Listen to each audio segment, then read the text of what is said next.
after 9/11, it seems pilots couldn't even find a job then. Right before COVID and after COVID, it seems like we couldn't find pilots. Was there really ever a pilot shortage? Let's find out. In the hangar.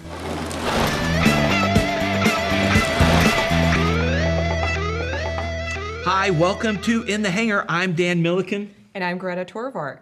So both before and after COVID, we heard a lot about there being a pilot shortage. Yeah, everybody was complaining, or not complaining, but they just couldn't find enough pilots, and we've got this massive pilot shortage. Then I talked to one guy who, chief pilot for Envoy Air, actually said he didn't think there was ever a pilot shortage. It caught me by surprise. Robert Nieder, thanks for coming on and saying those words that there was never really a pilot shortage. What do you mean? Oh, Lord. Well, it probably depends on who you talk to in the world.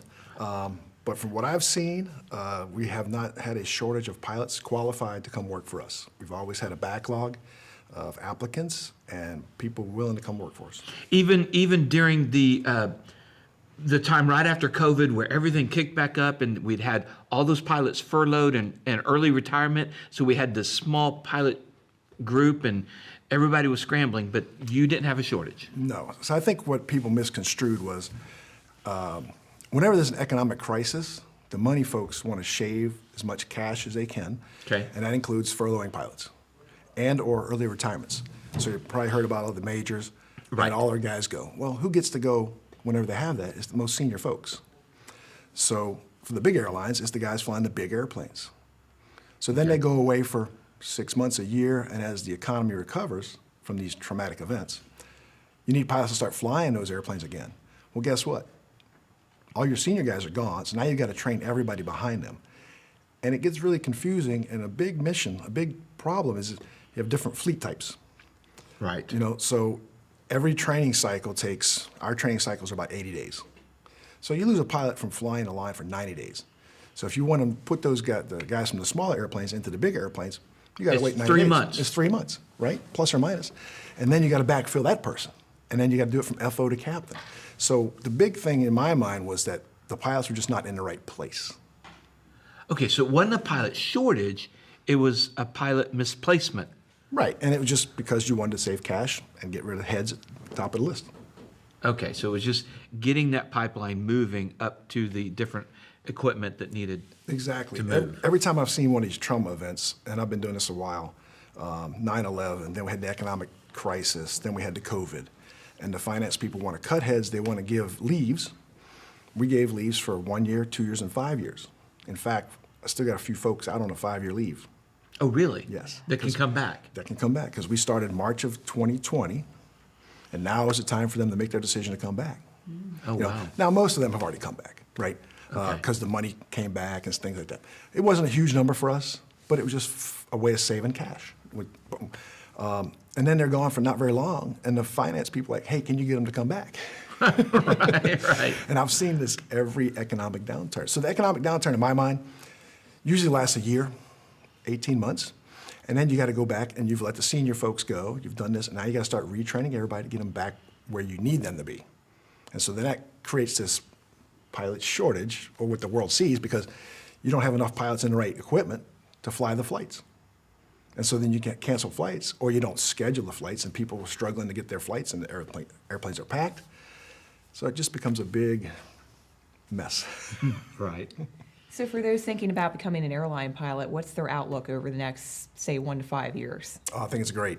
Okay. Oh, really? Oh, it's awesome. Because there's like this big messaging going out that it's too late. If you wanted to be a pilot, it's too late. No, since I was in college. Which was like 3 years ago. Yesterday. Oh, yeah. We've been hearing about pilot shortage, mostly from people that sell things that help pilots get jobs. Okay, Right, okay. right. Makes sense. But we need pilots. We will hire, and we're not a small operator, but we're medium sized, right? I have about 2,200 pilots on the seniority list, Okay. but we will hire 600 this year. Wow. Wow. Okay. We'll make about 400 captains. We have about 2,000 applicants that are qualified to come today. So you're hiring how many? 600? 600. And you have 2,000 applicants. And we have 2,000 applicants waiting to come. Okay, so there is not a pilot shortage Definitely there. not for us. No. Now, we got a great recruiting team. We've got the flow through to AA. Okay. You know, you can you become an FO in about 2 years, as soon as you get your 1,000 hours. Then You be captain until it's your turn to go to AA. Right now, it takes about 5 years as captain, so it's 7 years around that as a total employee for us. Provided you don't get hired outside to other airlines that can pick you up. But it's booming business for us, right? And we can get the applicants. We start you off, we prefer cadets, which we have partner schools that you start in college, and once you get your commercial, we'll interview you, then you get your CFI, we hire you, and then you just fly as a cadet until it's time to come to us. And right now, because we had that little backlog from last year, and right now it's all because of the airplane shortage. We can't get airplanes as fast as the manufacturers have promised us. So Boeing, I think American says they're down 50 wide bodies. Oh, wow. Of what they should have gotten 50 wide bodies that they haven't gotten. We're behind the power curve on airplanes we want. So in fact, we have so many pilots, and it's just about over now. I want to say we started November, December, January, February. We let pilots take the time off. We call them zero timelines. You still get all the benefits of the company and everything, but you say, hey, I'll take a month off. Save the money, save the company some cash. Okay. Because we don't have the airplanes for them to fly. We fly all the 175s, the Embraers. And I don't get into the details of what the problems are really, but I know it's supply chain. Right. And the biggest thing I've heard lately was tail feathers. Oh, really? The tail end. Because everything's contracted out, right? Right. The manufacturer just put the airplane together at the end of the day. Embraers, for us, it's really weird. The passenger seats are built in Gainesville, Texas. Oh, wow. About Just an hour away. right here. Yeah, hour from here. Pilot seats come from Arizona. The windshields come from Alabama. And they all get shipped to Everything Brazil. goes to Brazil. So get put, the bathroom inserts, the kitchens, those things, the galleys, that all comes from Mexico. So everything's got to go to Brazil to get put together. And after they put it all together, we get in an airplane and fly right back to Texas. Wow. Wow. Okay, so there's not a pilot shortage. How much do airlines participate in poaching one another? Like you talked about that, you'll have these guys but they might move to another airline. I think that's it's a lot of pilots love conspiracy theories. Okay, right. Right, they got a lot of free time in the crew room. They got a lot of free time At cruise. 31,000 feet. And they're all lawyers, right? Or they Right. feel like they Right. are. So, us being the guys that are losing the pilots, like we're like the training camp, right? Because airlines want pilots that have been already trained. American loves our pilots because we have the same flight manual, we have the same EFB. You get to American, and our pilots will come back and tell us this, because we probably got almost 5,000 guys that have flown to American over the years. They said you're not changing companies, you're changing airplanes. Okay. You're going from E175 Yeah. to 737 or and then you talk to 767. Yeah, and then you talk to Joey Johnson, goes like Yeah. that, right? He'll tell you when they see guys over there, they love flying with those guys because they already know what they're doing. They know where the airport is, they know where the crew room is, they know how to do everything. You just got to teach them how to land the airplane, the sight picture, right? Right. Now, on occasion, we'll get a big rush from another airline. We'll take 20, 30, 40 of our guys. And there's been some rumors out there that said they do it on purpose, right? Right. You go get the envoy guys so American doesn't get those guys, right? Okay. And it depends on the person, right? We've got a lot of guys that are in Miami, and they live in Miami. They don't want to go work for United and start commuting. American's the only hub down there, right? Now, Chicago, American United, same terminal. So it might be easier for them to get guys that live in Chicago, right? So I think it's one of those rumors that goes rampant and really nothing's truly founded in it. Wow. Well, 10 years ago, when I started my pilot training, private pilot, you get instructors who are just time building until they can get up. 10 years ago, I remember reading a magazine article that what those guys were hoping to get was a $28,000 a year job with the regionals. 10 years ago. That has changed dramatically. Are we seeing pilots who are making really good money at the regionals now decide to stay at regionals for a career? What's the story there? Yeah, we're starting to see that. Like you said, years ago, man, when I started, we made $15,000 a year. Of course, it's been here a long time. Now, if you just work your minimum, a first officer, first year is making $80,000. Yeah. Right? Now, my boss went and flew with a guy about a month ago, and they just start talking about but he probably flew a lot of extra. No kids at home, no grass to cut, stuff like that. And he said he made $185. Wow. Right. Wow. Now he's And that's an FO. that's a first At a officer. regional. Yeah. So the world is different. So we've got a lot of folks now that have been with us that say they're not going to leave, Right, but but when their turn hasn't really come yet. Right, yeah. So we'll see. But we are having more, and we had a couple that stayed. Like I said, we got 2,200 pilots. The top 100, I think I'm like number 30 now. So the top 100 guys are pretty senior. We're starting to get a few pilot behind them on the list that are sticking around. But for the most part, we get them at college age, right? Our average new hire is right out of college, 22, occasionally 21. But I say the average is probably 23 years of age when they come in. They fly for us for 7 years. 30 years old, they're at the major. Wow. Guaranteed. Right. Yeah. Right? You know, years ago, the major airlines wouldn't even consider interviewing you until you were 30. Right? Right. So it's just a whole different world, you know. So it sounds like there's actually a fair bit of competition out there for the slots that you do have open. So what can one do to kind of increase their chances of being picked? You know, basically be that 1/3. The biggest one is that cadet program that we have, Okay. right? But that's very structured. It's mostly college kids. It can be a little different than that, but that's the biggest part. And those folks do great when they come to school for us. Their pass rate is almost 100%. Okay. Right, they do wonderful. After that, we call them off the street hires. Okay. Like some of your friends were talking about. Right. What I call second chancers, like you've had a career in, say, IT, and you decide to that you don't like it after 25 years. Now you're in your mid 40s, and you decide to do I want to fly airplanes. Yeah.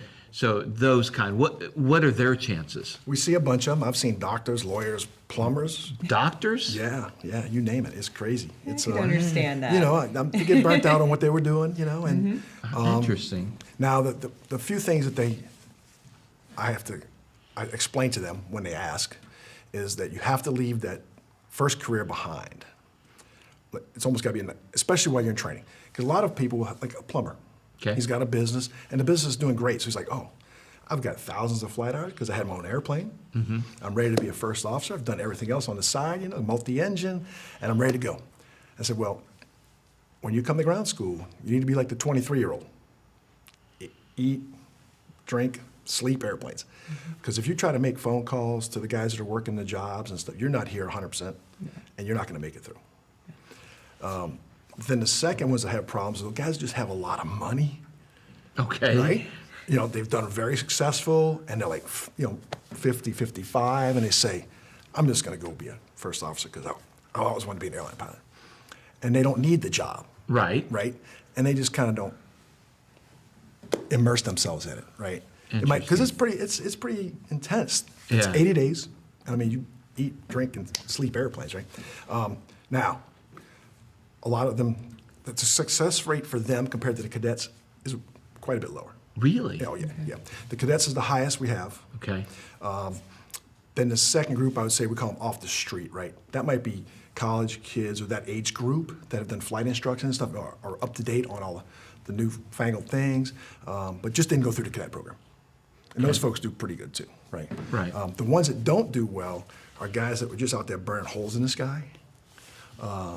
Maybe banner towing, Right. you know, for thousands of hours, or, you know, unstructured, you know, single pilot 135, you know.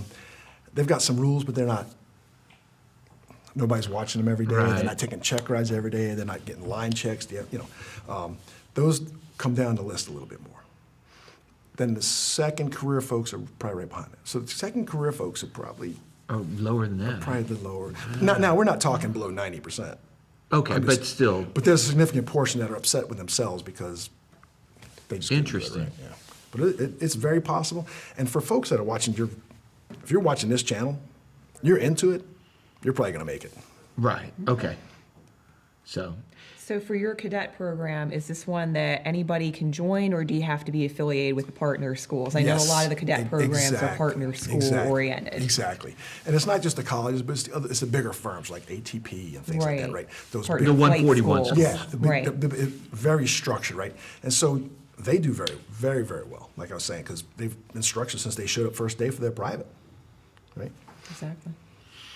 If Robert, if you were 18 today, what would you do if you wanted to make a career in airlines? What would the path be right now? if I knew what I can see for the next 5 years of the hiring, I won't say boom, but successful hiring for a long time, right? Because we're going to lose a lot of pilots in the next few years. Everybody's turning 65. I shared you with those numbers of the ATPs turning 65. It's thousands, right? Right. So there's going to be many jobs available. And if I had a son or daughter that was getting out of high school, I'd probably sign them up for one of the structured 141 schools. Okay. Okay. Get them through 2 years, plus or minus. And get them into a cadet program. Yep, and then they would be on the list to come to work for us, or depends on who else, whether airlines do that kind of thing. You'd be working for us. We hire them before they turn 21. They have to be 21 for their check ride. So you can start ground school at 20, just waiting for your birthday. We put a couple of them to work in recruiting while they're waiting for their birthday. Cool. But 21, can you imagine being 21 years old, in the way it looks today, 21 years old, you're AA, the major, no later than 28, Yeah, that's crazy. right? Wow. And so that's when the young folks show up in class. I always ask, who's the youngest in the class? And they all look at each other. I'm like, anybody 23? Yeah. Anybody 22? Anybody 21? Yeah. So Anybody 20? right. The exit's right there. So I said, so think about that. You're going to do this till you're 65. Wow. You got 44 years of this. And so I talked to them about career progression and how it goes. In fact, I was talking to our friend earlier, the IT fellow, and about being on reserve and things like that. And I tell the new hires, I said, look, you might think this first year's this training and this being on reserve and all this is traumatic, right? And I said, but you got 44 years to go. I said, let's say you're going to have 4 bad years. 4 years is going to be so terrible in your life. I said, because you don't know what base you're going to when you come as a new hire. You don't know what reserve is like, okay? That's not really a year. It's about 6 months, depends on Right. plus or minus, right? I said, okay, so that's 1 year gone. So the next bad year is going to be when you become captain. Because you can fall back down. back on reserve. You might be at a different base, something. Oh, and that's probably 6 months again. Like it's not a year. I said, then the next bad year is when you float to American, because you don't know what base you're going to get. You don't know the airplane. You know the routine, right? I said, and then the last bad year of your life is when you go become major airline captain, and that's your choice again. Right. So 4 bad years, and not even a whole year, of 44. I mean, That's not pretty. bad. That's pretty impressive for. And somebody even the 21. bad years, I mean, being on reserve, Right. it's not like you're in a prison or a dungeon somewhere. Well, they might say it. Right. Well, pilots. Right, the lawyers, Again. right? Right. I mean, it does put you out of your comfort zone, right? But for the money and the lifestyle, it's worth paying those 4 years. If it's not even 4 years. With the numbers that you mentioned on how many are retiring, which you shared before we started rolling, but what's your thoughts on the 65 retirement age? I'm not against them moving it. Okay. Personally, I think there should be a way for them to test you to tell if you're. Yeah, a cognitive. Yeah, because I've seen guys in my career that get to be 55 And need to be and gone. just check out. And some that have been 75 that are sharp as a tack. Oh, we have guys in the flight training department. They have to take check rides and keep current just like a line pilot. Okay. They just don't go fly the airplane, right? Because they're over you can't fly 60. And those guys go until 80, and they just, our guys retire out of the training department because they can't physically come to work anymore. Bad hips or bad, Right. can't walk to the simulator, just those, physical ailments, or they just go to sleep. Right. So they love that job, right? That's the best job in our company. I shouldn't say the best job, right? Those guys will tell you it's the best job and the highest paid is the guys that do, we call it APDs, airplane designee. That's the guys that FAA designates to give you your type rating at the airline. We have about 30 of those guys. Those guys are making really good money. Nice. And they're home every night. If you live in Dallas, yeah. Yeah. Fort Worth area, right? Because all our sims are right around here.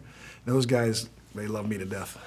Thank you. All right. Well, thanks for explaining there was never a pilot shortage. So that statement makes sense now. That it's being able to put the pilots in the right places. So, Robert, thanks for coming on. It's good to have you on again. Glad to do it. So nice to It's meet good to see you. All right. Thank you guys for watching. Don't forget our sponsors. Who do we have? We have Flying Eyes. FlyingEyesOptics.com. Use our discount code TAKINGOFF, all caps one word for 10% off. 67 Designs. They make the best camera mounts, phone mounts, your iPad mounts for your airplane or your car, your boat even. Marshall Protective Services. MPSprotects.com, personal protection elevated. Z-Vision. Z-Vision, the brightest landing and taxi lights out there. XEvision.com. I've got a couple on my 210. They light up the sky. And Clemens Insurance. Jerry at Clemens Insurance saved me a lot of money when I switched over to him. ClemensInsurance.net. Thank you guys. We'll see you next time. In the hangar.